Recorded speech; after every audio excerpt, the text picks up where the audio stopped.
la page santé. À présent, cette grève du syndicat national de la santé qui finalement traverse toutes les saisons. Depuis quelques jours, les personnels affiliés observent un mouvement d'humeur. Les causes de cette énième éruption du synapse dans ce reportage de Cabrel Guilain-Limami et Thierry Mondaka. Paiement de la prime d'incitation à la performance, réouverture des écoles de santé, rappel solde des quotes-parts, primes diverses et la situation administrative des agents. Telles sont les raisons du mouvement d'humeur observé par le personnel de santé depuis plus d'une semaine qui ont conduit à la mise en place d'un service minimum dans certaines structures de santé. Nous avons le paiement de la prime d'incitation à la performance, la PIP du deuxième trimestre 2015.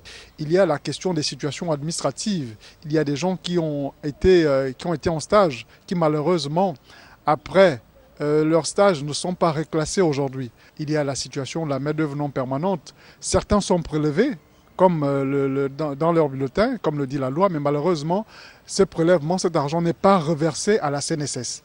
Cela qui, selon le président du SINAS, l'arrêté du ministère de la fonction publique relatif à la publication des 3 concours professionnels de santé. Nous nous réjouissons aujourd'hui que le ministre de la fonction publique a fait cet effort, que la situation du concours professionnel que nous avons passé en juin dernier, l'arrêté est déjà là parce que nous le réclamons déjà que les agents ont fait le concours. Malheureusement, ils n'ont pas l'arrêté. Et Dieu merci, cet arrêté, nous l'avons, il est là. Donc ça permet déjà à certains agents qui ont réussi à ce concours d'engager leur reclassement. Les structures de santé telles que les PMI observent un service minimum de 3 heures. Là-bas, il n'y a pas d'hospitalisation. Seuls les malades hospitalisés avant le mouvement d'humeur bénéficient d'un suivi jusqu'à leur guérison.